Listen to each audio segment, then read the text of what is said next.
گزر رہے تھے، بازار میں ایک شخص مچھلی بیچ رہا تھا، فش مارکیٹ سے سمجھے آپ گزر رہے تھے مولا، دیکھتے ہوئے جا رہے تھے، دیکھا کہ ایک شخص مچھلی بیچ رہا ہے۔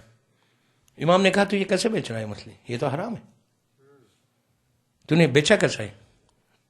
اس نے کہا مولا مجھے نہیں معلوم تھا، اور میں تو آپ کا چاہنے والا ہوں، اور آج کا تھوڑی چاہنے والا ہوں، یعنی میرے باپ دادا آپ کے چاہنے والے، ہم اس دور سے آپ کے چاہنے والے۔ مولا نے خمبر سے کہا اسے گرفتار کرو، اس کو پھر 10 کوڑے جاری کرو۔ اس نے کہا مولا میں تو آپ کا چاہنے والا ہوں اور مجھے معلوم ہی نہیں تھا کہ یہ بزنس نہیں کر سکتے۔ تو امام نے کہا اور 10 لگاؤ، کہ تو نے سٹارٹ کیسے کیا، شروع کیسے کیا، جب تک معلوم نہیں کیا حلال کیا ہے حرام کیا ہے۔ اتنے اصول کے پابند تھے میرا مولا، کہیں بھی، اس لیے کہ مولا خود عمل کرے، مولا کو ضرورت نہیں ہے، لیکن مولا خود عمل کرے۔ کوئی امام نے حکم دیا پہلے خود عمل کیا، اس کے بعد چاہنے والوں کو کہا یہ عمل کرو۔ رسول کا بھی یہی طریقہ تھا، ہر امام کا یہ طریقہ تھا۔ یہ نہیں کہ بیٹھ کے بولے کہ تم کر لو، مجھے کرنے کی ضرورت نہیں، چلے کہ میں تو رسول ہوں یا میں تو علی ہوں، مجھے کیا ضرورت ہے۔ نہیں، ہر امام کا یہ شعار تھا، ہر امام کا یہ طریقہ تھا۔ اور مولا علی کے بارے میں تو کہا بے انتہا سخت ہے اپنے اصول میں، کہ کوئی کیسا ہو۔ آپ دیکھیں کہ اصول کا سختی کا اندازہ لگائیے۔ آخری جو وصیت ہے مولا کی امام حسن علیہ السلام سے، کیا وصیت تھی؟ کہا کہ ابن بیٹا اگر میں زندہ رہ گیا تو پھر میں ڈیسائیڈ کروں گا، میں طے کروں گا ابن ملجم کے ساتھ کیا کرنا، لیکن ایک چیز یاد رکھنا، اس نے مجھے ایک ہی ضربت لگائی۔ آپ سمجھے بات؟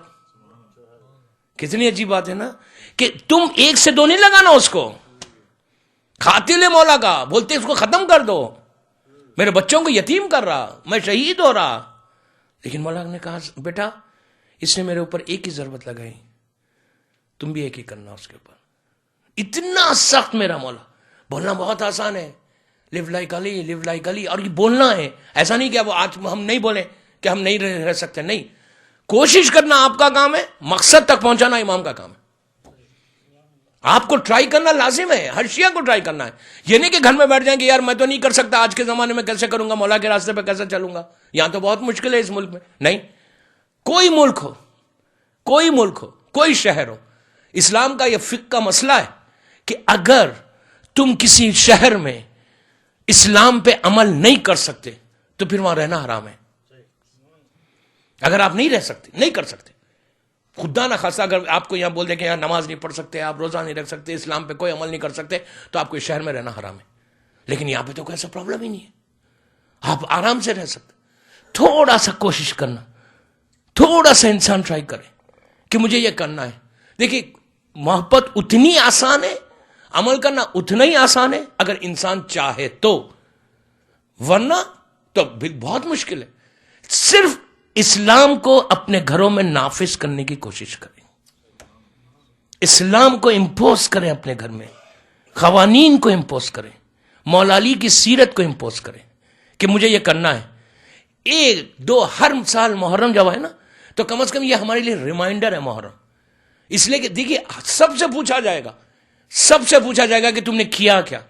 کوئی شخص بچا ہوا نہیں ہے، یہ کوئی انسان یہ سمجھ کے زندگی نہیں گزار سکتا مجھے کیا کرنا ہے، مجھے تھوڑی، مجھ سے میری کوئی ذمہ داری تھوڑی ہے۔ ذمہ داری اس بچے کی بھی ہے، ذمہ داری ایک ضعیف کی بھی ہے، ذمہ داری ایک جوان کی بھی ہے، ایک لڑکی کی بھی ہے، ایک لڑکے کی بھی ہے، ایک عورت کی بھی ہے، سب کی، ہر ایج کے ساتھ ذمہ داری ہے۔ اس لیے کہ نصرت امام سب کو کرنا ہے، اپنے امام کی مدد سب کو کرنا ہے۔ پلیز غور سے سنیں، بچہ 4 سال کا ہو، 6 سال کا ہو، 8 سال کا ہو، 40 سال کا انسان ہو، 80 سال کا انسان ہو، اور اسی طرح لڑکی عورت سب کی ذمہ داری ہے، اپنی اپنی اس ایج کے لحاظ سے ذمہ داری ہے۔ نصرت امام سب کو، سب کی ذمہ داری ہے، ہر انسان کی ذمہ داری ہے، اس لیے کہ ان نص ہے ہمارے پاس معصوم کی۔ کربلا میں نے کہا ریمائنڈر ہے نصرت امام کے لیے۔ امام حسین نے 96 ایئرز کے مسلم ابن اوسجا سے بھی مدد لی، 6 مہینے کے علی اصغر سے بھی مدد لی، 4 سال کی سکینہ نے بھی مدد کی۔ اپنی ایج کے لحاظ سے آپ کی ذمہ داری ہے۔ کوئی یہ سمجھ کے غفلت میں مت زندگی گزارے، اگنورنس میں، کہ میری نماز ہو رہی، میرے گھر میں میں عمل کر رہا ہوں، بس میری ذمہ داری پوری ہو گئی. اسلام تو یہ کہتا، قرآن یہ کہتا، اللہ یہ کہتا کہ اگر تم صرف اپنی نماز پڑھ رہے ہو اور تم سمجھ رہے ہو کہ تمہاری ریسپانسبلٹی پوری ہو گئی تو غلط ہے. یا ایھا الذین آمنوا قوا انفسکم واہلیکم نارا ہے کہ تم اپنے آپ کو بچاؤ، اپنی اولاد کو بچاؤ. یہ نہیں کہ ہم اولاد کے یار میں کیا بول سکتا، امریکہ میں تو کچھ بول ہی نہیں سکتا. نہیں بول سکتا کیا؟ بچپنے سے ماحول کو ایسا بناؤ کہ تم کو بولنے کی ضرورت ہی نہ پڑے. سمجھے؟ بچپنے سے ماحول ایسا بناؤ. اسی لیے کہا کہ جہاں رشتہ بھیجو نا، جہاں اپنا پروپوزل بھیجو، جس گھر میں شادی کرو، چیک کرو، ورنہ میں نہیں کہہ رہا، یہ میرا مولا علی کہہ رہا. مولا علی کہتے ہیں کہ اگر تم نے اپنی لڑکی کو کسی، یہ وائس ورسا ہے، لڑکے کے لیے بھی ہے، اگر تم نے اپنی اولاد کو کسی بے دین کے حوالے کر دیا تو روز محشر میں ان کے دامن کو پکڑ لوں گا اور اس لڑکی یا اس لڑکے کی طرف سے میں وکالت کروں گا. آپ سمجھ رہے اگر مولا علی کسی کے دامن کو پکڑ کے کہیں کہ تو نے یہ کیوں کیا، تو ہمارے پاس جواب کیا ہے؟ روز محشر سوائے علی کے کوئی بچانے والا بھی نہیں ہے. ولایت علی معصومین ہی اس دن بچا سکتے اور کوئی نہیں بچا سکتا. کوئی بچا ہی نہیں سکتا روز محشر، نہ خبر میں، نہ دنیا میں، نہ آخرت میں، کوئی نہیں سوائے معصومین کے. جب معصومین ہی کہہ دیں کہ میں تمہارے سے پوچھوں گا تو ہمارے پاس جواب کیا ہے؟ تو سب سے پہلے چیک کرو ہم کر کیا رہے. اگر اولاد ہماری صحیح نکل جائے نا، یہ سب سے بڑا انویسٹمنٹ ہے.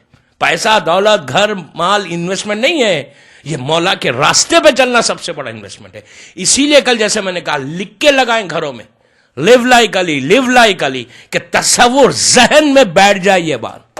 بچے پوچھیں یہ کیا ہے تو آپ بتا سکتے کہ یہ اس لیے کہ ہم کو اس راستے پہ چلنا ہے، ہم کو بتانا ہے. ہمارے لیے بھی بہت ضروری ہے کہ ہمیشہ ہمارے ذہن میں تصور ہے کہ میرا مولا کے راستے پہ چلنا ہے. کم از کم صبح شام نام علی تو آئے گا نا. گھر میں انٹر ہوں گے مولا علی کا نام لیں گے، گھر سے باہر نکلیں گے مولا علی کا نام لیں گے، تو تصور رہے گا، زبان پہ مولا علی کا نام آئے گا. اس سے بڑی بات کیا ہے؟ پین سے لکھ کر لگاتے ہیں، اسٹیکرز نہیں ہے، لیکن لگائیں ضرور، اس لیے کہ احساس ہو آج نہیں کل، کل نہیں پرسوں، پرسوں نہیں ترسوں. مطلب ایک دن گزرے گا، دوسرا دن آئے گا تو کبھی نہ کبھی تو احساس ہوگا، کبھی نہ کبھی تو اس راستے پہ آئیں گے جس راستے پہ مولا علی آپ کو دیکھنا چاہتا ہے. صلوات پڑھیں محمد وآل محمد.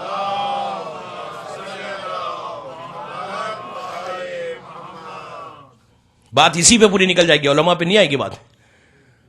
میں بات کو یہاں روکتا ہوں. ڈائی لائک حسین، یہ سیکریفائس دوستو، یہ سیکریفائس بہت ضروری ہے. جذبہ پیدا کرنا بہت ضروری ہے اپنے آپ میں. ہمارے پاس سب سے بڑا جو پرابلم ہے نا، ہمارے پاس وہ جذبہ نہیں ہے. خواہش تو ہے کہ مولا کے ساتھ رہیں، مولا کے ساتھ زندگی گزاریں، لیکن اس جذبے کو پیدا کریں، اس سیکریفائس کو پیدا کریں. سیکریفائس کا جذبہ آنا ضروری ہے. اس کے لیے آپ کو ان تمام چیزوں کو چیک کرنا ہے جو میرا مولا حسین چاہتا ہے. اور صحیح معنی میں مولا حسین کے اوپر جس نے سیکریفائس کیا وہ ہمارے علماء ہیں. ایسے ہیں یہ لوگ کہ اب تک ہم نے ان کو بھلا دیا تھا. یقین کریں آپ، کل کی مجلس کے بعد کچھ لوگوں نے کہا مولانا نام لکھ کے دیں. ہم کو تو نام بھی یاد نہیں ہے کون کون ہے. یہ افسوس نہیں ہے؟ یہ تمہارا محسن ہے، ہر شیعہ کے محسن ہے یہ لوگ. یہ نہیں کہ صرف اس دور کے لوگ تھے، نو، ہر شیعہ کے محسن ہے یہ لوگ. اگر یہ لوگ نہیں ہوتے تو جیسا میں پہلی مجلس سے کہہ رہا، اگر یہ لوگ نہیں ہوتے تو ہمارے پاس پہنچتا ہی نہیں تھی شیعت. آج جو شیعت ہمارے پاس ہے، آج جو ہمارے امام بارگاہ ہے، آج جو ہماری مجلسیں ہیں، آج جو ہماری دعائیں ہیں، آج جو ہمارے اعمال ہیں رمضان کے جو اعمال ہیں، یہ کیا ہے؟ یہ ان کا صدقہ ہے ظاہری طور پہ. کہ اگر یہ علماء نہیں ہوتے، افسوس کہ ہماری عورتوں کو بھی نہیں معلوم. بتانا لازم ہے، بچوں کو لے کے بٹھا کے بتائیں کہ دیکھو یہ لوگ ہیں کہ جن کی وجہ سے آج ہمارے پاس شیعت ہے. یہ کتابیں تو پڑھ رہے لیکن ان کا نام نہیں معلوم کہ کس نے کیا کیا.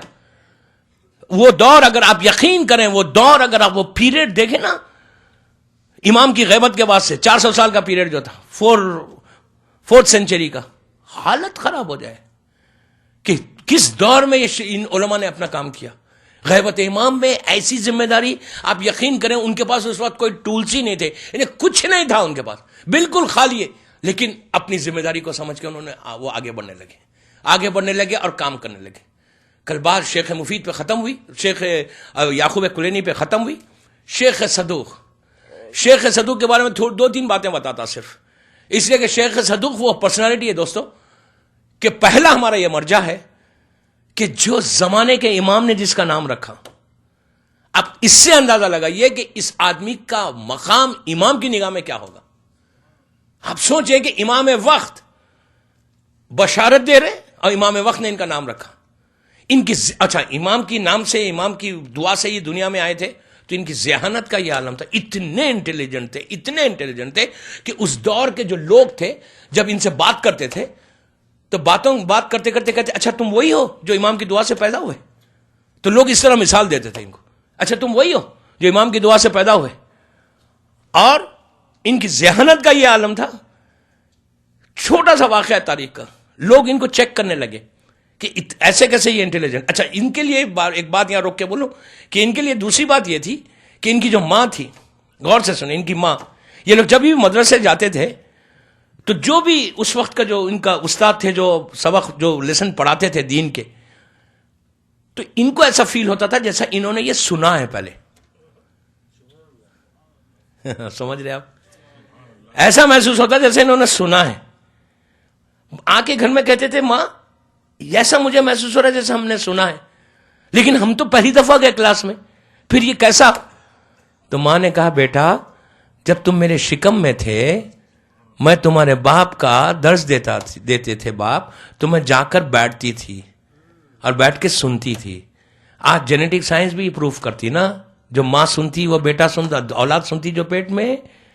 اور کہتی تھی کہ تم جب آگے بڑھے، جب تم ولادت ہوئی، ولادت کے وقت میں تم کو لے کے جاتی تھی اور جا کر سبق سنتی تھی. تو اب ان کے بچوں کے شعور میں آ گیا. اب آپ خود انصاف سے بتائیے، اگر ہمارے بچے پیدا ہو، اذان اور اقامت تو بڑے ریلیجسلی ہم دیتے ہیں، وہ تو دینا ہی ہے. کتنا ہی ماڈرن شیعہ ہو امریکہ کا، سو کالڈ جتنا بھی ہو، وہ تو اذان تو دینا ہی ہے بابا. اذان فوراً آپ ولادت کے بعد، بہت اچھی بات ہے، دینا لازم ہے. پہلی آواز تو آپ نے دے دی، اذان بھی دے دی، اقامت بھی دے دی. اس کے بعد میں نہیں بولتا اس کے بعد کیا ہے، آپ بہتر جانتے. گھر آ گئے، جتنے ہاسپٹل سے گھر آئے، گھر آتے ہی اب جو آوازیں خوبصورت آنے لگی، اس لیے کہ مجھے عادت ہے سننے کی، لازم سننا ہے. اب جو میں سن رہا ہوں، ماں سن رہی ہے، وہ بچے کو کیا سنا رہے ہیں ہم؟ اب دیکھیں کہ کانشیت کتنی امپورٹنٹ. آج اگر اولاد آپ کے ہاتھ میں نہیں ہے، اگر اولاد تربیت ہم نہیں دے سک رہے، جو اولاد آپ کو اندازہ نہیں ہے، آپ ایک شہر میں ہیں، میں پورے شہروں میں، آپ دیکھیں ہر شہر میں یہ پرابلم ہے کہ ہر ماں باپ کا ایک ہی کمپلین ہے کہ اس وقت اولاد ہمارے ہاتھ میں، ہمارے کنٹرول میں نہیں ہے. اب بڑا اچھا ایکسکیوز کرتے ہیں یار 18 ایئرس کے بعد یہاں کوئی بول ہی نہیں سکتا. کون بولے گا بھائی؟ کون اپنے اوپر ذمہ داری لے گا؟ ہم بول ہی نہیں سکتے.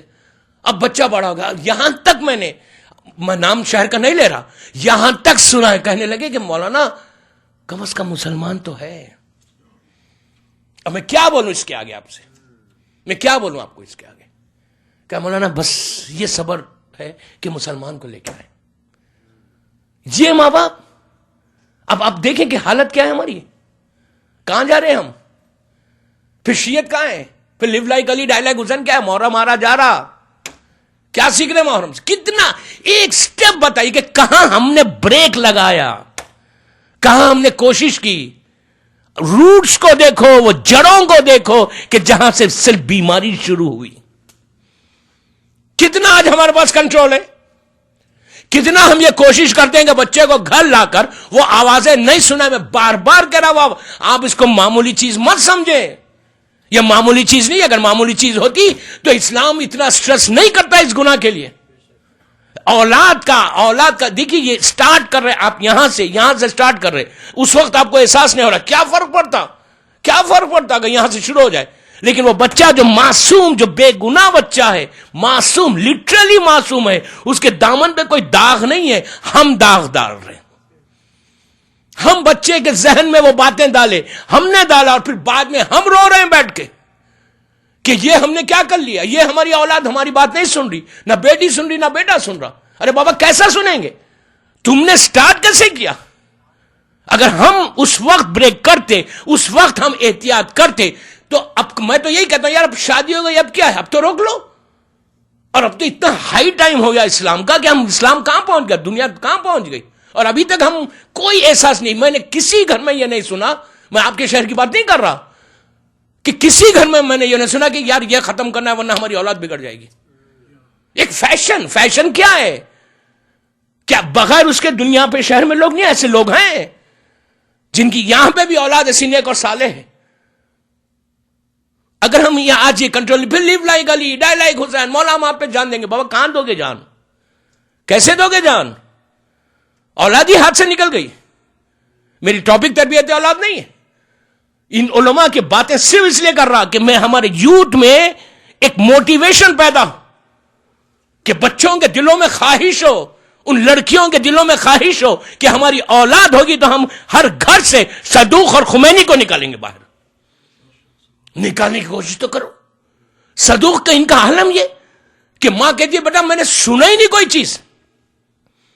جب مرتضی انصاری کی بات کروں گا تو اور ڈیٹیل بتاؤں گا کہ کیا ماں کا رول تھا اسلام میں, کیا ماں نے کام کیا تھا. کوئی آسمان سے اتر کے وہ لوگ نہیں آئے. شیخ صدوق ان کی ماں ایسی تھی, ان کا باپ ایسا تھا, تو امام نے ان کو بہترین اولاد دی. میں نے شام کی مجلس میں کہا کہ دعا کے لیے سب سے پہلے ایڈمٹ کرو کہ میں گناہگار ہوں. اگر انسان میں ہمارے پاس سب سے بڑی چیز نا یہ ذہن سے نکل گیا کہ میرا کوئی گناہ ہی نہیں ہے. کیا کہا شب قدر کے غسل کے بارے میں؟ کیا کہا؟ دیکھ سمپل چیز ہے, میں اپنی ٹاپک پہ ہوں. شب قدر کا غسل 21 19 21 23 25 27 جو آپ غسل لیتے ہیں وہ کیا ہے؟ وہ غسل کیا ہے؟ کہا کہ وہ غسل کے جب لو تم جا کر شاور کے نیچے کھڑے رہو. کہنا کیا ہے کہ میں غسل کرتا ہوں شب قدر کا, اور بتا نہیں لینا بس.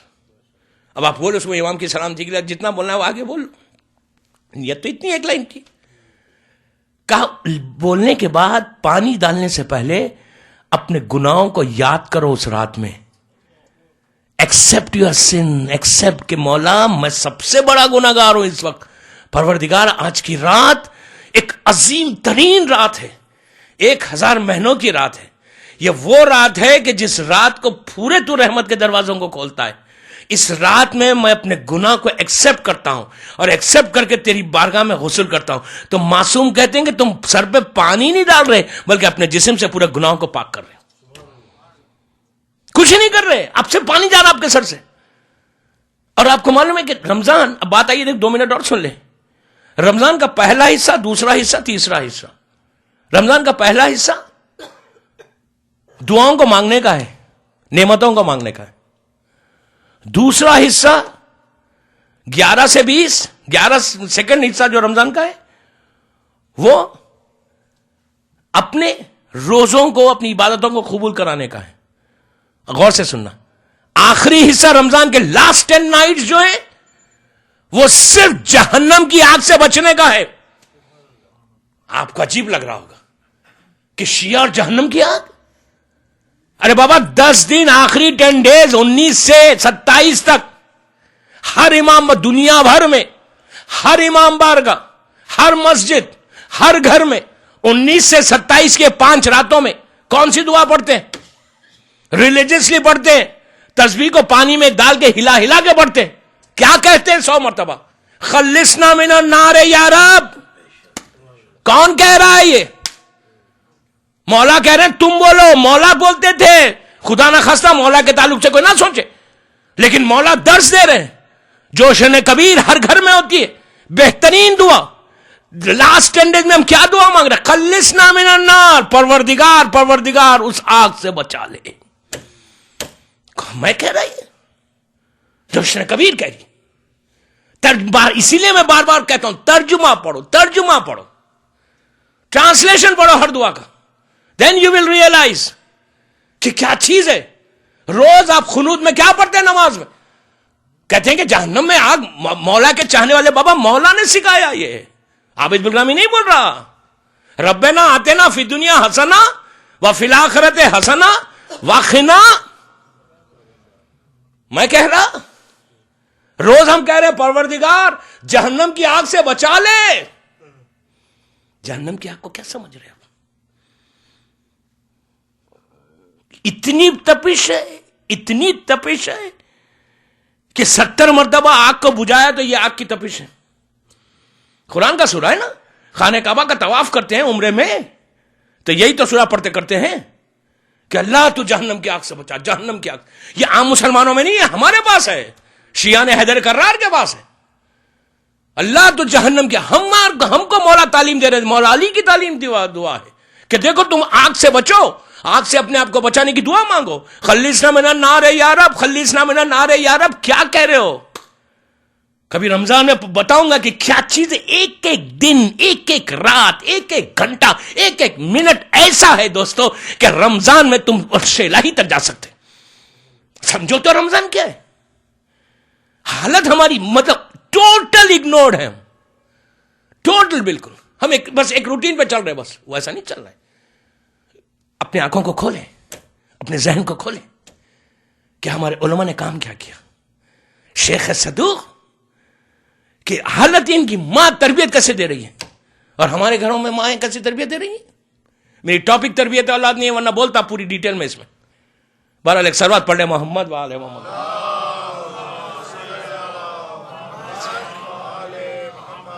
ایک اور پڑھ لیجیے باواز ہے بولے.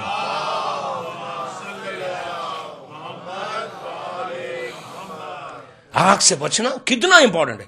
اگر آج میں آگ کے اوپر بولوں تو بولیں گے یار کہیں مولا کے چاہنے والے کو آگ سے ڈرا رہے ہو. ارے بابا میں تھوڑی بول رہا، میرا مولا علی بول رہا کہ آگ سے بچو، آگ سے بچو، آگ سے بچو. آج ہمارے اس تصور میں نہیں، انشاءاللہ کبھی نہیں ہوگا. میرا مولا بچا لے گا. لیکن اگر مسلسل آپ غفلت میں رہے، مسلسل غفلت میں رہے، مسلسل غفلت میں رہے. برزخ کا پیریڈ کتنا بڑا ہے، لاکھوں سال کا بھی ہو سکتا. وی ڈونٹ نو کتنے سال کا پیریڈ. تو بہرحال تو یہ شیخ صدوق جو تھے، ان کی ماں کا سب سے بڑا رول تھا. اگر ماں ایسی نہیں ہوتی تو صدوق نہیں بنتے. سب سے بڑا رول ماں کا ہوتا ہے. عورت کے لیے سب سے زیادہ امپورٹنٹ ہے. اسی لیے عورت کے لیے کوئی ذمہ داری نہیں رکھی گئی، عورت کے اوپر کوئی ریسپانسبلٹی نہیں رکھی گئی. عورت کے اوپر صرف ایک ذمہ داری رکھی کہ وہ اپنی اولاد کی تربیت صحیح کرے. عورت سے پوچھا جائے گا. کوئی عورت یہ غفلت میں نہیں رہ بیٹھ کے کہ میں کیا کروں، میں نے تو بتا دیا. نو، تمہاری ذمہ داری ہے کہ تم نے کیا کیا. اگر کوئی گناہ گار ہو رہا ہے، کوئی گناہ میں جا رہا ہے، اولاد تباہ ہو رہی ہے، تو ماں سے زیادہ پوچھا جائے گا کہ تم کیا تھی، تم نے کیا کیا آپ کے سامنے. اور یہ نہیں ہے کہ گھر کا ماحول کے بعد آپ کو ذمہ داری دوسری بھی ہے کہ باہر بھی چیک کرو. باہر چیک کرو کہ تمہارا بیٹا کر کیا رہا ہے، تمہاری اولاد گھر سے باہر جا رہی کیا کر رہی ہے. میں یوں نہیں کہہ رہا نس ہے معصوم کی. آپ انصاف سے بولیے دوستو. میرے جملوں پہ غور کریں کہ عورت کے اوپر، ماں کے اوپر ذمہ داری ہے جب بچہ باہر جائے اور جب واپس گھر کو آئے تو ماں چیک کرے کہ تم کہاں تھے، کیا کر رہے تھے، کس سے مل رہے تھے. تاریخ کا مشہور واقعہ ہے، وہ بھی اس معصوم سے، شہزادی کونین. ان کے دو بیٹے امام حسن، امام حسین علیہ السلام.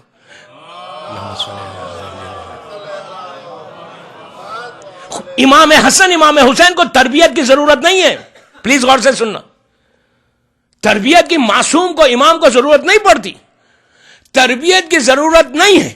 اس کے باوجود شہزادی کونین جب بچہ باہر جا رہا اور جب مسجد سے واپس آ رہا تو بی بی امام حسن کو بٹھا کے پوچھتی ہے یہ بتاؤ کہ مسجد میں ہوا کیا. کیا ضرورت ہے بیوی کو پوچھنے کی؟ یہ امام وقت ہے، امام وقت ہے. بی بی حسن سے نہیں پوچھ رہی تھی، بی بی ہم کو دعوت دے رہی، بی بی ہم کو فکر دے رہی ہے کہ میں جب اپنے بچے کو پوچھ رہی تو تم کو کیا ہوا. آپ دیکھ رہے ہیں بات، مشہور واقعہ نہیں پڑھتا میں. امام حسن صاحب سے پوچھتی ہے بی بی بیٹا کیا کہا نانا نے، بیٹا مسجد میں کیا ہوا، نانا نے کیا کہا، بیٹا آ کے بتا رہا ہے. بی بی چیک کر رہی ہے. بی بی کو ضرورت نہیں ہے لیکن بی بی بتا رہی ہے کہ میرا بیٹا امام ہے، اس کو ضرورت نہیں ایک چیز کی، لیکن اس کے باوجود میں چیک کر کے تم کو تربیت دے رہی کہ دیکھو تمہاری ذمہ داری ہے. یہ صرف نہیں ہے کہ اولاد ہو جائے، اولاد ہو جائے سب سے بڑی بلیسنگ ہے، لیکن اولاد کی پرورش اس سے بڑی ذمہ داری ہے. اگر اولاد دیندار نہ نکلے، اور آپ کو اندازہ ہے کہ آج جو ہمارے پاس شیعت آئی نا، میں ایک جملہ دنیا میں جہاں جاتا ہوں یہ جملہ ضرور کہتا کہ جو ہم کو شیعت ملی نا وہ گرانٹیڈ ملی ہے. یقین کریں میری بات پہ، ہم کو گرانٹیڈ ملی. ہم نے کوئی محنت ہی نہیں کی، ہم نے کوئی تکلیف ہی نہیں اٹھائی. ہمارے ماں باپ اللہ ان کی مغفرت کرے، آبا و اجداد کی مغفرت کرے، وہ لوگ نیک تھے، وہ لوگ ایمان شیعہ تھے، ہم بھی شیعہ ہو گئے. ہم نے کیا جب ذمہ داری آئی اب ہم کو ذمہ داری پورا کرنا نہیں ہے, ہم کو دنیا کے ساتھ چلنا ہے, تو پھر آپ کی شیعت جائے گی کہاں جائے گی شیعت؟ آپ کو اندازہ ہے اس کا کہ آج شیعت کا کیا حالات ہے؟ میں نہیں پڑھنا چاہتا کہ دنیا میں کیا حالات ہے اس وقت. یقین کریں شیعت ایک کیلے کے اوپر اس وقت ٹکی ہوئی ہے, پوری دنیا کی شیعت. وہ صرف فرزند زہرا کا احسان ہے ہمارے اوپر, کرم ہے ان کا, اس امام کا کرم ہے جس کی وجہ سے شیعت بچی ہوئی ہے, ورنہ دنیا کوئی طاقت اس وقت خالی نہیں ہے کہ آپ کے ختم کر دے. جو بنی امیہ بنی عباس کا دور تھا اور 2012 میں وہی دور پلٹ کے آ گیا. یہ اس حالت میں شیعت ہے اس وقت. آپ باہر کے رپورٹس دیکھیں کہ کیا حالت ہے, ٹاپک نہیں ہے ورنہ CVC پہ بولتا کہ اس وقت کیا حالات ہیں ہمارے اور ہماری ذمہ داری کیا ہے. تو بہرحال تو شیخ صدوق کی ماں ایسی تھی کہ صدوق جیسا بیٹا پیدا ہوا. اس کے بعد شیخ صدوق کا ایک عمل میں نے شام میں بولا تھا کہ میں بتاؤں گا. یہ ایسے انسان تھے کہ جس سے امام سے کئی ملاقاتیں ہوئی.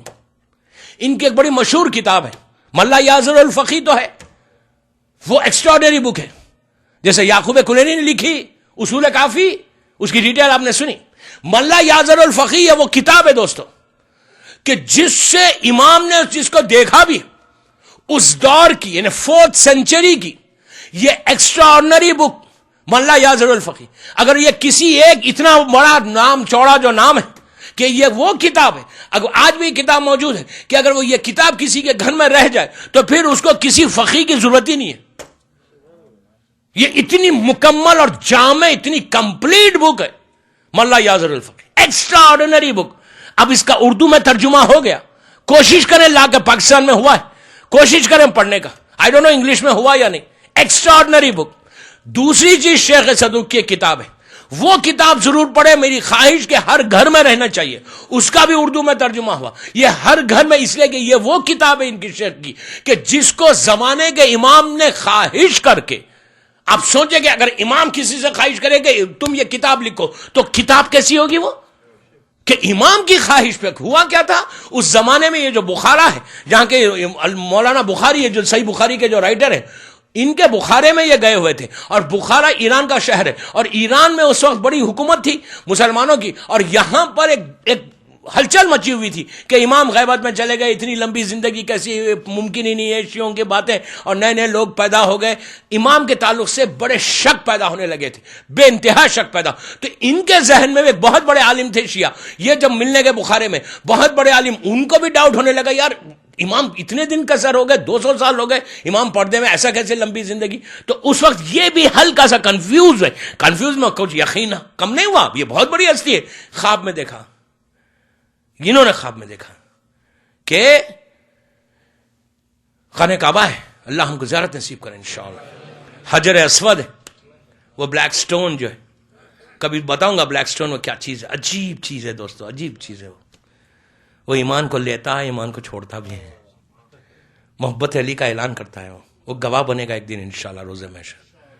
بڑی بڑی چیز ہے, بڑی چیز ہے حجر اسود.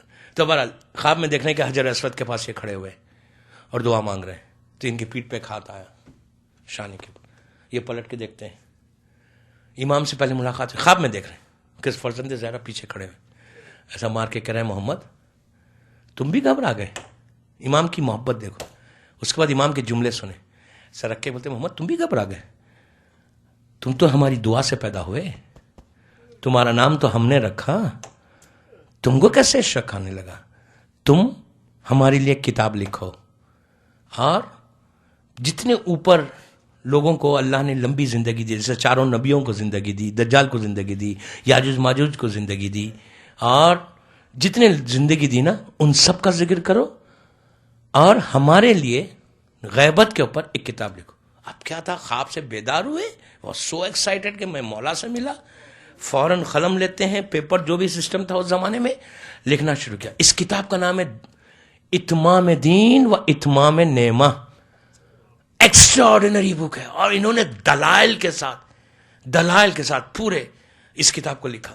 اور جب یہ کتاب آئی تو اس کے بعد پوری اس وقت جو لوگوں کو تھوڑا تھوڑا ڈاؤٹس پیدا ہو رہے تھے کہ امام کی زندگی ایسے کیسے، تو شیخ صدوق کا یہ کنٹریبیوشن ہے کہ پورے اسلامک حکومت میں یہ کتاب پھیل گئی، اور کتاب پھیلی اور اس کے بعد لوگوں کے شک دور ہوئے امام کے تعلق سے. انہوں نے امام کو ایسا اس دور میں شیعت کو مضبوط کیا. آپ کو پتا ہے ان کے بارے میں یہ ہے کہ یہ 4 صدی کے مجدد تھے.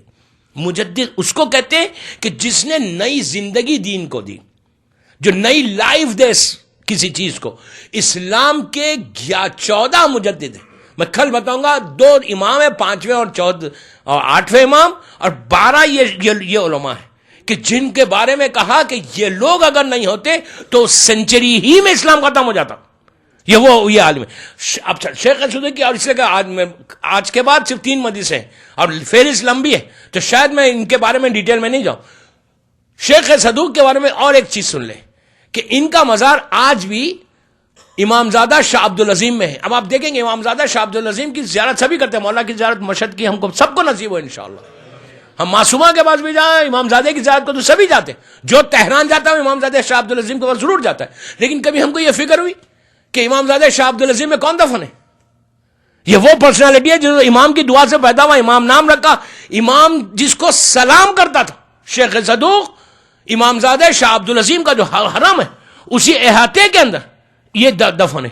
ان کا ایک عجیب معجزہ، ان کی میت بھی کھولی، ان کے پاس بھی ایگزیکٹلی وہی ہوا جو یعقوب کلینی. آپ اس کو کوئی معمولی چیز مت سمجھے کہ یار اتنے دنوں کے بعد باڈی رہ گئی. نہیں، باڈی کا رہنا یہ دلیل ہے کہ اس کا کیریکٹر کیا تھا ان لوگوں کا. ہر آدمی کے لیے نہیں ہے. اچھا یہاں پہ ایک بات روک کے بولوں، اگر کوئی غسل، ایک روایتوں میں کہ اگر کوئی شخص غسل جمعہ پابندی سے کرے، جیسا غسل جمعہ ہمارے پاس ہے، مستحب ہے، واجب نہیں ہے. غسل جمعہ نیت یہ کرے کہ میں غسل جمعہ کرتا ہوں اور جمعے کے دن سلامتی امام زمانہ کا غسل کرتا ہوں قربتاً اللہ. اگر کوئی پھر عمل بھی ضروری ہے، یہ نہیں کہ خالی غسل جمعہ کرے پھر میوزک سنتے رہے تو پھر باڈی نہیں رہے گی. پھر بولیں گے میوزک پہ آ گئے یار آج. پھر اب تک تھوڑا ریلیکس تھے، میں آخری دن تک نہیں چھوڑوں گا. صلوات پڑھے محمد والے محمد.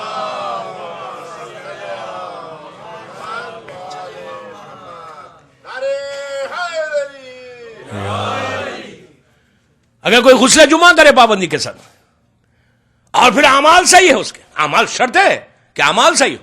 اگر اعمال صحیح ہوں گے اور غسل جمعہ کا پابند ہے تو اس کو بھی جسم ہاتھ نہیں لگاتا، زمین جسم کو ہاتھ نہیں لگاتی. بڑی بات ہے جسم کا بچنا، یعنی مطلب آپ عذاب سے بچ گئے. جسم کا خراب ہونا یعنی عذاب ہے. میرے مولا کا وہ جملہ ہمیشہ یاد رکھے، میرا جملہ نہیں، میرا مولا علی کا سرمن کا جملہ ہے. عجیب جملہ ہے، عجیب جملہ. میرا مولا کہتا ہے سنو سنو اے میرے چاہنے والوں، اس لمحے سے ڈرو، اس لمحے سے ڈرو جب زمین کے چھوٹے چھوٹے انسیکٹس، کیڑے تمہاری ناک سے داخل ہوں گے اور آنکھوں سے باہر آ جائیں گے. یہ میں نہیں کہہ رہا، میرا مولا کہہ رہا. اس کے بعد میرا مولا ایک عجیب جملہ کہتا ہے. میرا مولا کہتا ہے سنو، اپنے پیٹ کو خبر کے کیڑوں کی غذا مت بناؤ. عجیب، ہم کو سننا ہے بڑا آسانی کے ساتھ. آج میں یہاں قبرستان پہ گیا تھا، اللہ جو وہاں دفن ہے ان کی مغفرت فرمائے انشاءاللہ.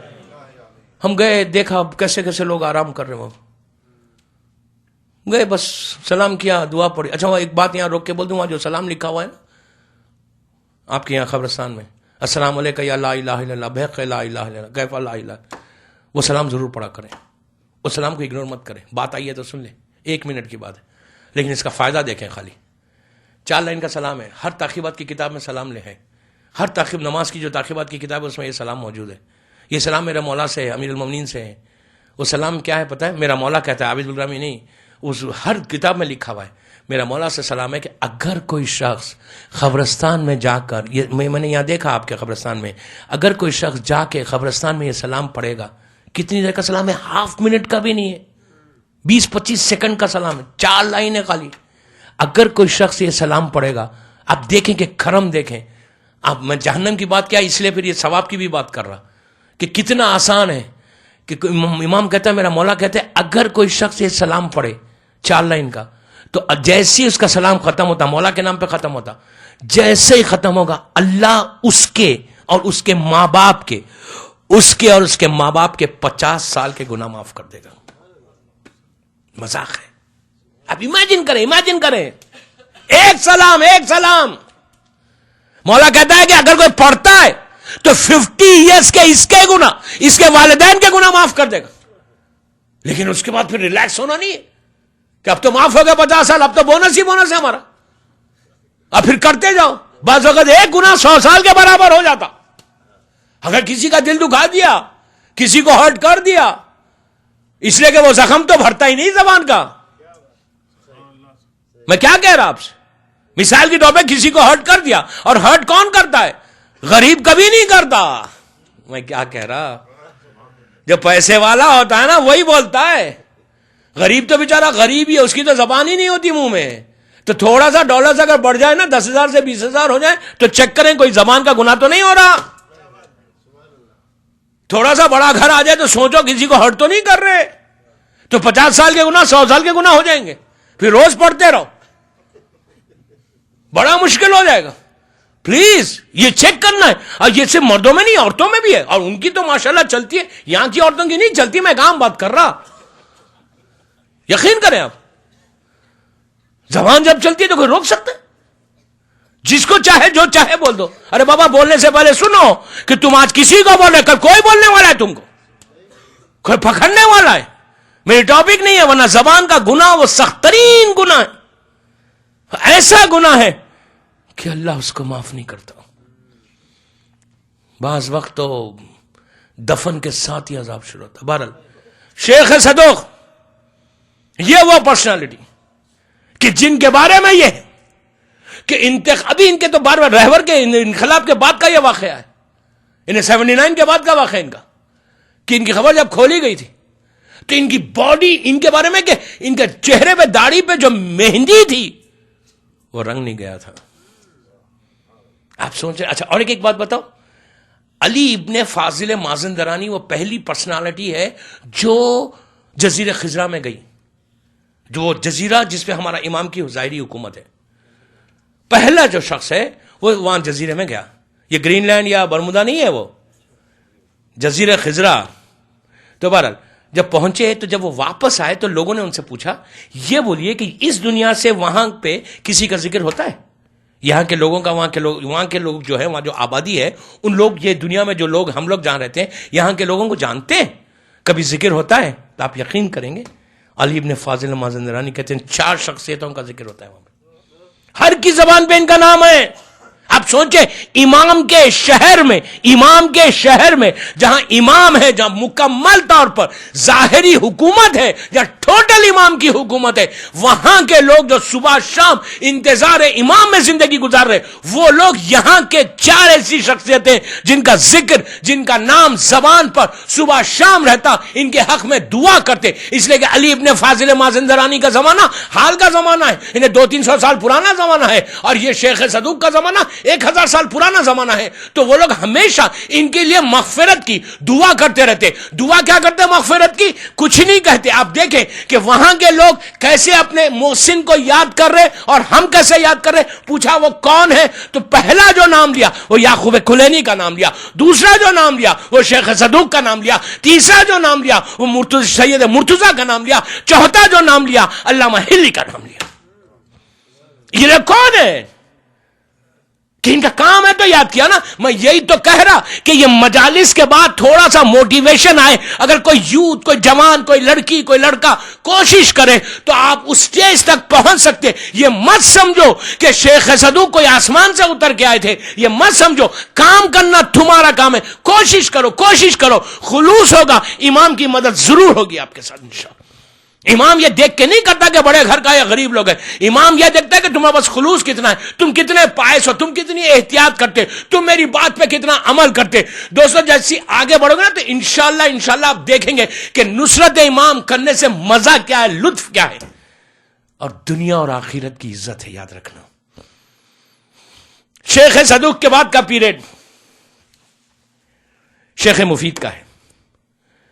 شیخ مفید ان کے کئی واقعات، 1-2 واقعات تو آپ 12 بچپنے سے سنے ہوئے، لیکن وہ آج نہیں بولوں گا. اگر وہ آ جائیں تو بول دوں گا. شیخ مفید کی جو سب سے بڑی بات ہے کہ ان کا ایج جو تھی وہ 80 ایئرس کی تھی جب ان کے تھے. غور سے سننا، 80 ایئرس کی ایج تھی جب ان کا انتقال ہوا.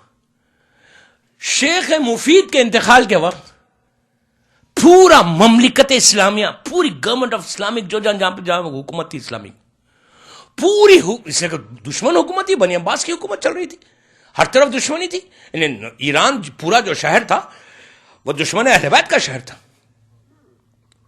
تو ان کے انتقال کے بعد عجیب بات دیکھیں، انتقال کے بعد پورے مسلمان، غیر شیعوں سے ہٹ کے بات کر، پورے مسلمان ان کے گھر پہ، زندگیوں میں، ان کے محلوں میں، ان کے گھروں میں خوشی کی لہر دوڑ گئی.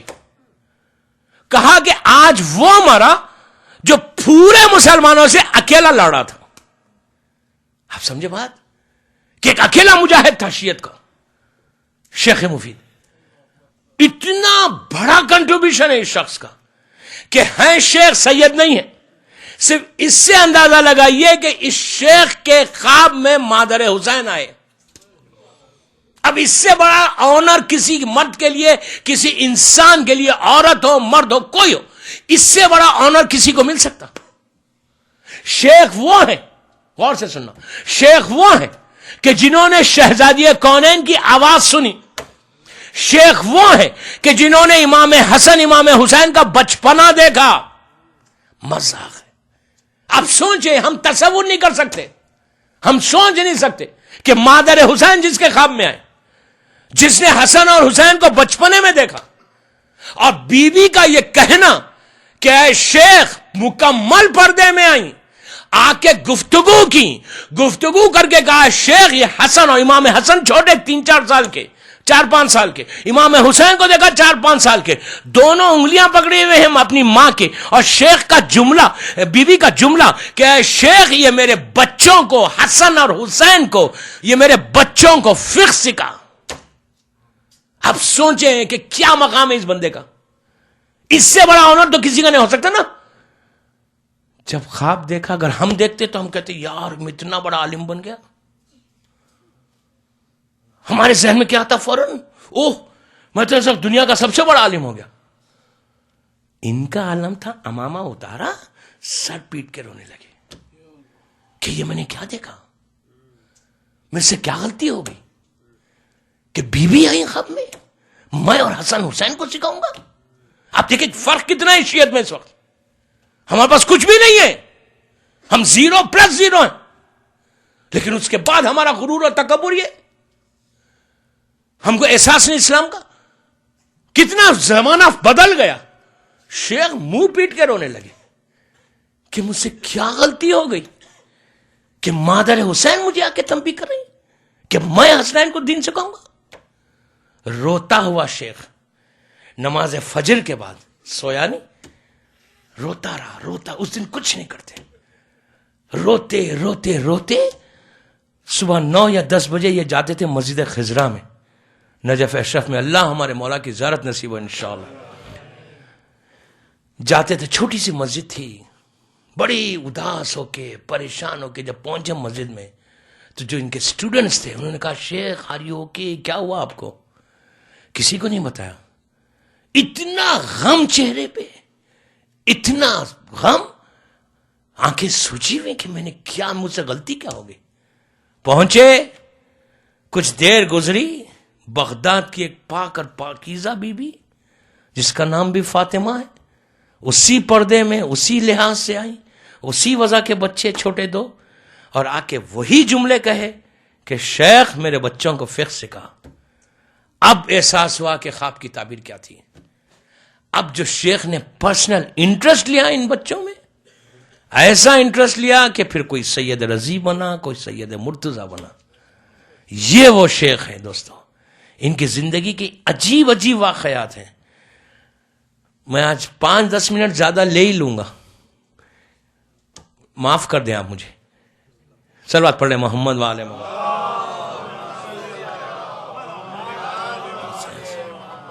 ورنہ یہ حالات ختم ہو ہی نہیں سکتے. ایک صلوات پڑھ لیجیے بآواز بلند.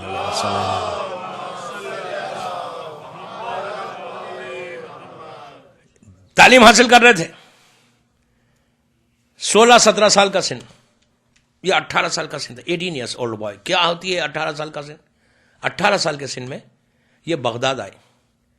بغداد میں ہمارا بہت بڑا مدرسہ تھا اس وقت, اور جنوبی بغداد میں انہوں ایک شیعہ مدرسہ تھا. اچھا, ان کا اصل نام جو ہے مفید ان کا نام نہیں ہے, ان کا نام ہے محمد ابن نعمان. اب نام سے پتا چل گیا آپ کو کہ ان کا نام بھی محمد, ان کے باپ کا نام بھی محمد, ان کے دادا کا نام نعمان تھا. ان کا اصل نام جو تھا محمد ابن نعمان تھا. مفید ان کا ٹائٹل ہے. اچھا, آپ کو پتا ہے ان کا مزار مبارک کہاں ہے؟ اب وہ کل بتاؤں گا, اس لیے کل بتاؤں گا, میں گھڑی کی سوئی دیکھ رہا ہوں, میں کیا کروں, ورنہ تھوڑی کل آئیں گے آپ اگر آج بتا دوں گا تو بہرحال محمد ابن نعمان ان کا نام تھا. 18 سال کا سن, 18 ایئرس, مدرسے پہلے مدرسے کو جوائن کیا, شیعہ مدرسے کو جوائن کیا. لیکن اب ہمارے علماء کو دیکھیں کہ کیسے ہوتے تھے ہمارے علماء. جوائن پہلا دن گزرا اپنے مدرسے میں. گزرنے کے بعد انہوں نے معلوم کیا کہ بغداد میں عام مسلمانوں کا سب سے بڑا عالم کون ہے؟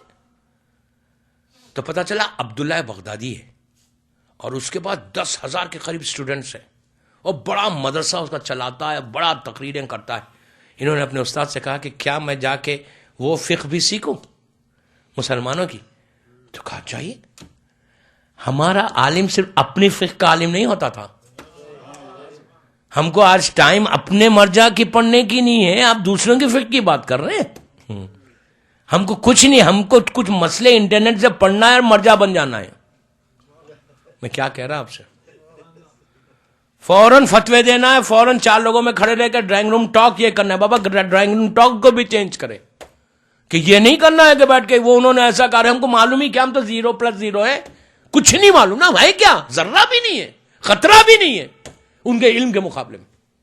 اور کتنی آسانی سے جیسا چاہے جو چاہے بولتے ان کی. اچھا, پرابلم کیا ہے کہ آپ سے سن کے میں بول رہا, میں کیا کہہ رہا آپ سے, پڑھ کے نہیں بول رہا, سن کے. وہ تو اور بڑا گناہ ہے, اس لیے کہ ایک جملے کو اگر 4 راوی بن جائیں تو ایک جملہ کہاں کا کہاں چلا جاتا. تو ان کا عالم یہ کہ انہوں نے کہا اپنے استاد سے کہ میں آپ کے پاس بھی پڑھوں گا اور وہاں پہ بھی جا کے پڑھوں. انہوں نے کہا جاؤ پڑھو. عبداللہ بغدادی کے پاس جا کے انہوں نے ایڈمیشن لیا. پہنچے, کہتے کہ 8-10 ہزار اسٹوڈنٹس بیٹھے ہوئے, بیٹھ کے لمبی تقریر کر رہا ہے, فقہ کے بارے میں باتیں کر رہا ہے, چاروں جو اسلام کے فقہ اس پہ بات کر رہا ہے.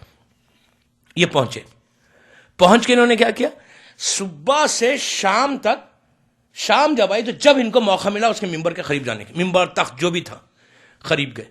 بڑے پیشنٹلی جو ہے, پیشنس ایک سب سے بڑی چیز, پیشنس کو پیدا کرنا. انسان میں صبر آنا چاہیے, اور پیشنس کو پیدا کرنے کے لیے کیا چیز کرنا چاہیے معلوم ہے؟ فشنگ کریں. یقین کریں, اگر انسان فشنگ کرے نا اس کا پیشنس ڈیولپ ہوتا. بندہ ایسا پیشنس رہنا, ان اللہ مع الصابرین ہے. پیشنس کو ڈیولپ کرنے کے لیے بچوں کو بھی بتائیں کہ انسان میں, شیعہ میں تو پیشنس آنا چاہیے, صبر. پیشنس کے لیے فشنگ اگر بندہ کرے, اب یہاں پہ ٹائم کس کے پاس ہے, 1 گھنٹے کا تو کیلکولیشن ہے. تو یہ بڑا صبر کے ساتھ شام تک یہاں پہنچے. جب پہنچے شام میں تو کہتے ہیں کہ میں وہ سامنے عبداللہ بغدادی کے سامنے اتنے اسٹوڈنٹس ہیں, بیٹھا ہوا ہے, وہ اپنی تقریر کرائے, ہزاروں اسٹوڈنٹس میں یہ بیٹھے. شام تک اسٹوڈنٹس کچھ کم ہو گئے. کہتے ہیں کہ ہم وہاں بیٹھے ہوئے تھے. اب شیخ مفید کہتے ہیں کہ ہم بیٹھے ہوئے تھے کہ ایک اس کا غلام, عبداللہ بغدادی کا غلام جو سرونٹ تھا, وہ دروازہ دور تھا, وہاں سے چیخ کے اس کو عبداللہ بغدادی کو کہنے لگا کہ اے شیخ, ایک شخص بصرے سے آیا ہے. یہ بغداد کا واقعہ ہے. بصرہ کویت سے بالکل قریب ہے. کویت کے بعد, اگر کویت سے جب عراق میں انٹر ہوتے, جو سب سے بڑا شہر ہے ناصیہ کے بعد, وہ بصرہ ہے. آج بصرے میں ماشاءاللہ کافی شیعہ ہے. بصرے کے بعد پھر وہ بغداد اور پھر نجف اشرف جاتے ہیں. تو کربلا سے بصرہ کم از کم 500-600 کلومیٹر ہے, کافی دور ہے.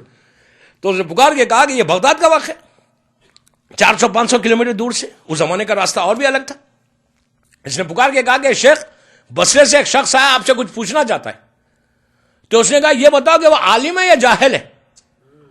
اس لیے کہ اتنا بڑا عالم تھا عبداللہ بغدادی, اس وقت بغداد میں بغداد کا سب سے بڑا متکلم, یعنی سب سے بڑا استاد, سب کا استاد.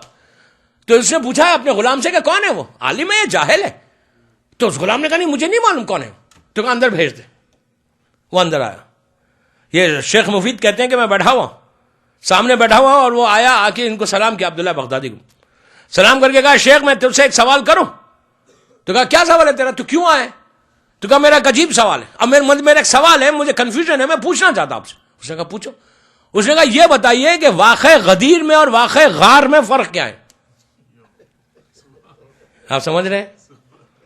واقعہ غدیر میں اور واقعہ غار میں فرق کیا ہے؟ غار بچوں کے لیے کہہ رہا, غار ایک کیو تھا, کیو کا بڑا مشہور واقعہ ہے, میں وہ واقعہ نہیں پڑھ رہا, لیکن اس میں ایک ہی بات ہے کہ اللہ کے رسول نے کسی کو منع کیا تھا گھر سے باہر نہیں نکلنا, وہ نکل گئے, نکل کے ساتھ ہو گئے, زبردستی کے ساتھ ہوئے, اور وہ سب سے بڑا پرابلم کریٹر تھے. تو بہرحال انہوں نے آگے پوچھا یہ بتائیے کہ واقعہ غدیر میں واقعہ غار میں فرق کیا ہے؟ شیخ سے عبداللہ بغدادی سے پوچھا.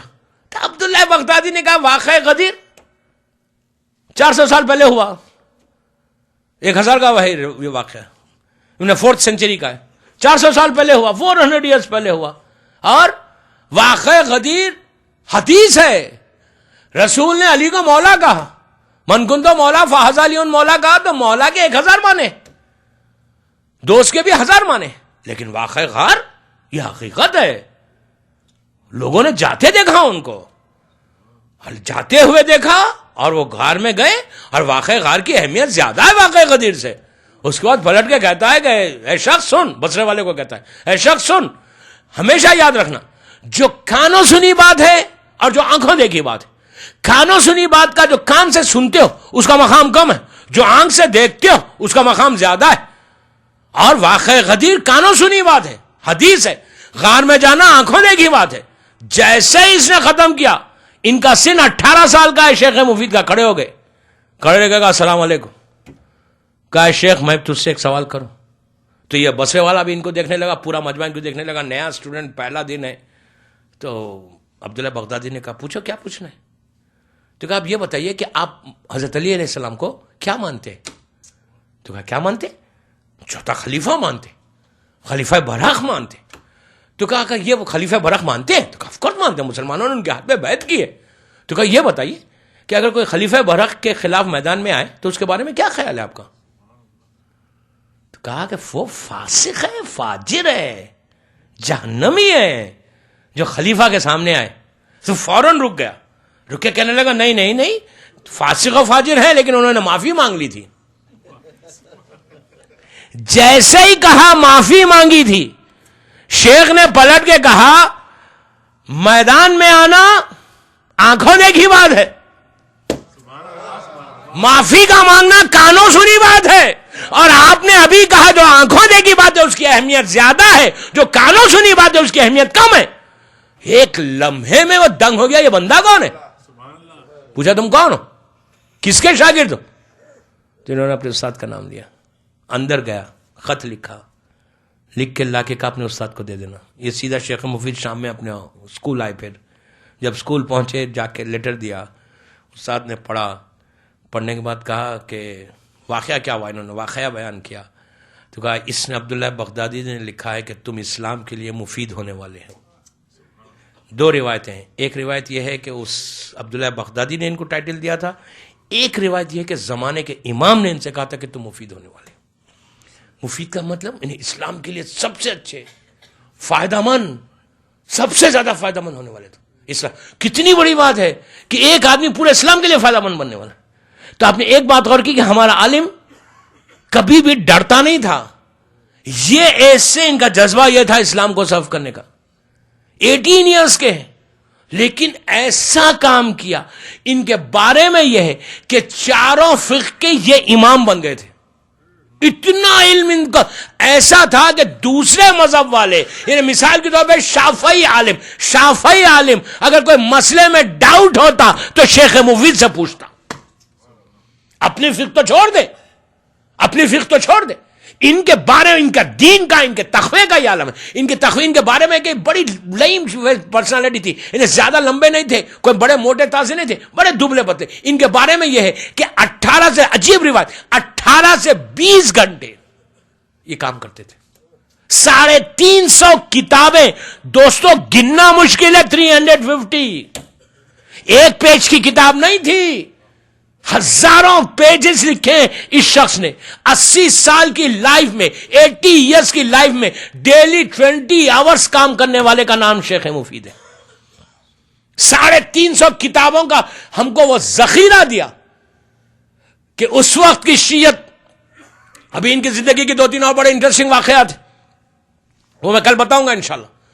اور ان کی جو کتابیں بتائیں، جو کتابیں ان کے بارے میں، کہ یہ سب سے بڑے اس زمانے کے مناظرہ کرنے والوں میں سب سے بڑے تھے، ڈیبیٹس کر کے شیعت کو پھیلانے والے. ان کا ایک مناظرہ میں کل پڑھ کے سناؤں گا کہ آپ دیکھیں گے کیا انٹیلیجنسی سے، کتنی ذہانت سے انہوں نے مناظرہ کر کے اس دور کے جو خریا، جو ویلیج تھا بغداد کے پاس کا، جو سب سے قریب کا ویلیج ہے، اس ویلیج میں کوئی اس وقت کی آبادی کا اندازہ لگائیے. 10,500 لوگ تھے. 10,500 آپ کو بہت کم لگ رہا، 10,500، لیکن آج سے 1000 سال پہلے 10,500 کا بہت بڑا معاملہ مانا جاتا تھا.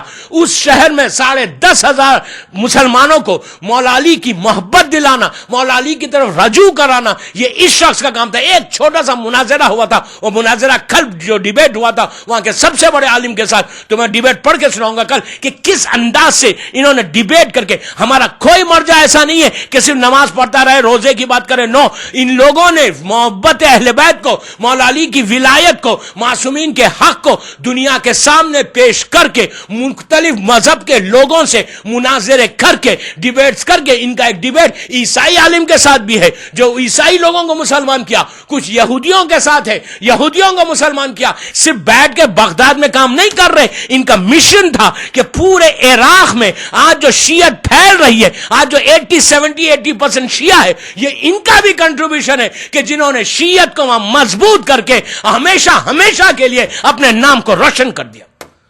صلوات پڑھے محمد والے محمد.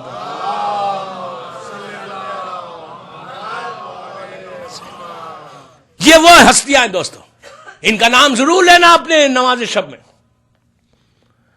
میں بتانا چاہ رہا تھا، ایک عمل نہیں بتا سکا، میں کل ہی بتاؤں گا.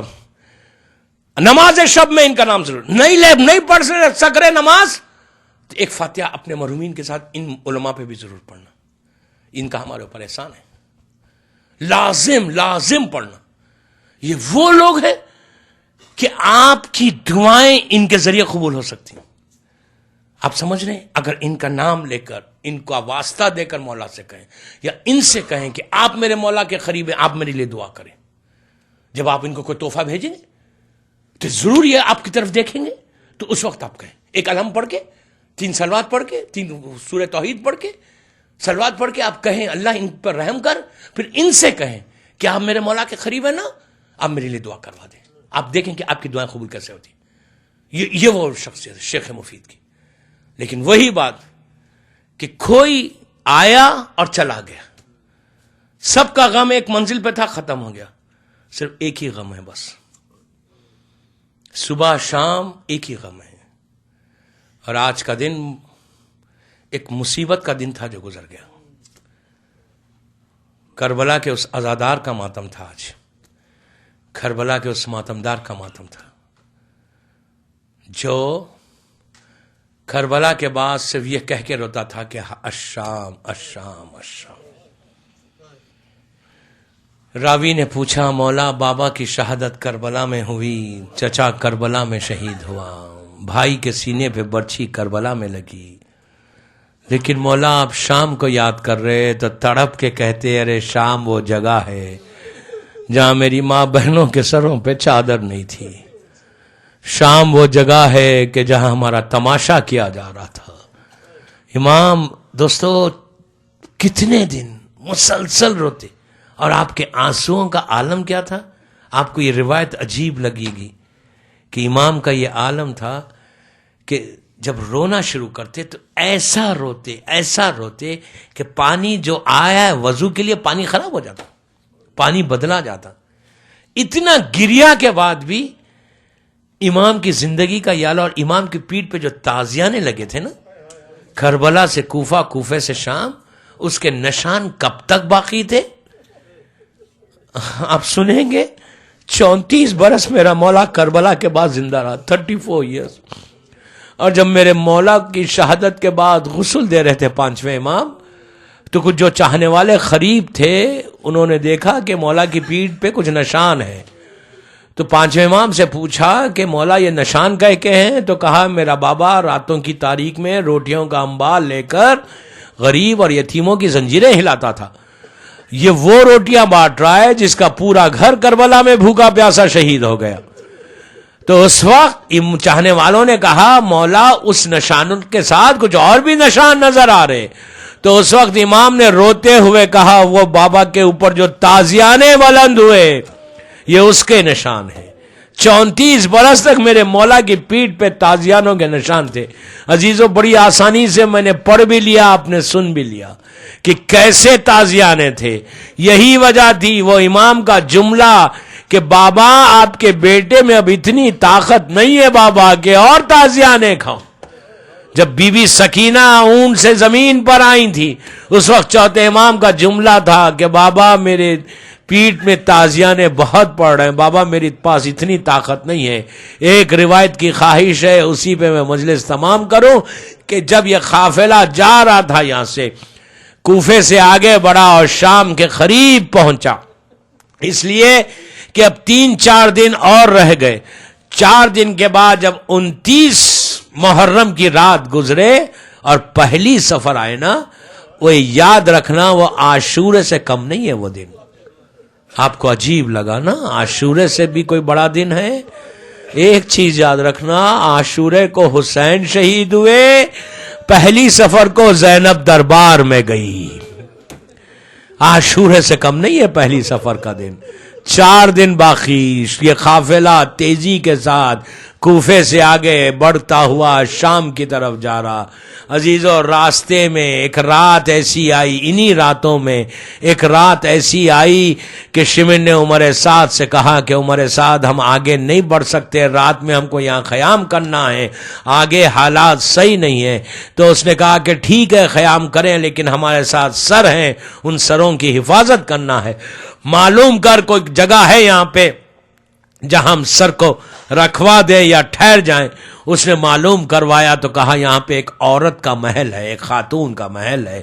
شمر خود گیا وہاں پہ، یہ ظالم نے جا کے معلوم کیا تو پتا چلا یہ ایک شیرین نام کی خاتون ہے جو یہاں رہتی ہے، یہ اس کا محل ہے۔ اس نے جا کے شیرین سے بات کی، بات کر کے کہا کہ بی بی ہم حکومت کے لوگ ہیں اور ہمارے پاس کچھ سر ہیں، آج دوستو شہادت کا دن ہے، تکلف سے مت رو، آج تکلف سے مت رو، آج ایسا پرسہ دے دو کہ میری بیوی آپ کو دعا دے، رباب بھی دعا دے، شہربانوں بھی دعا دے، امام زمانہ بھی دعا دے، آج آپ کو سکینہ بھی دعا دے کہ میرے اس بھائی کا ماتم کہ جو مسلسل ہم سب کا ماتم کرتا رہا۔ بس دوستو میں نے مجلس کو تمام کیا۔ اس شمر نے کہا کہ اے شیرین ہمارے پاس کچھ سر ہیں، ان کی حفاظت کرنا ہے، ان کو رکھنا ہے۔ تو شیرین نے کہا کہ میں پہلے سروں کو دیکھوں گی، اس کے بعد پھر میں اجازت دوں گی۔ سب سے پہلے اس کے سامنے مظلوم کربلا کا سر مبارک پیش کیا گیا۔ شیرین کی نگاہ جب حسین کے سر پہ پڑی تو حسین کی غربت یاد آ گئی، حسین کی مظلومیت کو دیکھا، کہا میں اس سر کو ضرور رکھوں گی۔ قافلہ روکا گیا، سیدانیاں ایک گوشے میں جا کے بیٹھ گئیں، دشمن دور جا کر بیٹھ گئے۔ جب بیبیاں بیٹھ گئیں تو بیبیوں نے جناب زینب سے کہا کہ بی بی یہ بڑی مہربان معلوم ہوتی ہے، اس سے یہ کہیے جو ہمارے سب وارثوں کے سر رکھے ہوئے، ہم نے جب سے ہمارے بچے شہید ہوئے، ہمارا وارث شہید ہوا، ہم نے کسی کا ماتم نہیں کیا، اس عورت سے کہیے کہ ہمارے وارثوں کے سر رات میں ہمیں دے دے کہ ہم کچھ ماتم کر لیں۔ بی بی نے شیرین کو بلا کے کہا کہ اے بی بی تو بڑی مہربان معلوم ہوتی ہے، جب سے ہمارے وارث شہید ہوئے ہم نے کسی کا ماتم نہیں کیا، ارے ہمارے وارثوں کے سر ہمیں کچھ دیر کے لیے دے دے۔ اس نے کہا مجھے کوئی اعتراض نہیں ہے۔ عزیزو اس نے سب سے پہلے علی اکبر کا سر اٹھایا۔ بس میں نے مجلس کو تمام کیا، 1 منٹ کی زحمت ہے لیکن آج پرسہ دے دو، آج بی بی کو پرسہ دو۔ عزیزو علی اکبر کا سر جیسے اٹھایا لیلا نے گودی کو پھیلا دیا، کہا رے میرا جوان بیٹا شادی کے ارمان دے، میرے لال کی میت آئی۔ علی اکبر کے سر کو پہلی مرتبہ لیا، لپٹ کے رونے لگی۔ علی اصغر کا سر اٹھا، رباب آگے بڑھ گئی، قاسم کا سر آیا، ام فروہ آگے بڑھی، عباس کا سر آیا۔ بیویوں نے کہا یہ ہمارے پردے کا محافظ ہے۔ عزیزو اس کے بعد شیرین نے حسین کو سر کو اٹھایا، زینب نے ہاتھوں کو پھیلایا اور کہا ہائے حسین۔ جیسے ہی ہائے حسین کہا شیرین کانپنے لگی، کہنے لگی بیوی یہ نام لے کے نہیں رونا، یہ میرے آقا کا نام ہے، کوئی اور نام لے لو۔ زینب نے کہا عباس کے بھائی، پھر رکی، رک کے کہا یہ نام بھی نہیں لینا، یہ میرے آقا کے بھائی کا نام ہے۔ زینب نے کہا علی اکبر کے بابا۔ شیرین کہنے لگی اے بی بی یہ بتاؤ کہ یہ ہے کون حسین؟ اس وقت زینب نے کہا شیرین یہ فاطمہ کا لال ہے، ارے ہمارا گھر اجڑ گیا۔ شیرین تڑپنے لگی کہ مولا حسین وعدہ کیا تھا لیکن ایسا نہیں چاہیے کہ آپ کا سر ہمارے گھر میں آ گیا۔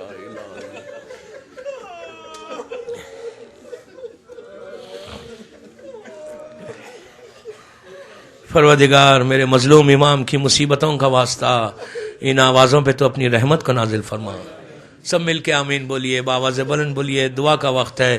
پروردگار میری شہزادی کے مصائب کا واسطہ ہمارے آنسوؤں کو قبول کر لے، ہماری اس مجلس کو قبول فرما لے۔ پروردگار جن جن لوگوں نے ان مجالس کے انعقاد میں حصہ لیا ہے ان کی توفیقات میں اضافہ فرما، ان کے رزق کے دروازوں کو کھول دے۔ دنیا بھر میں تو عزاداری کی حفاظت فرما، دشمنان عزاداری کو ہمیشہ کے لیے ختم کر دے، پرچم اسلام کو سر بلند فرما۔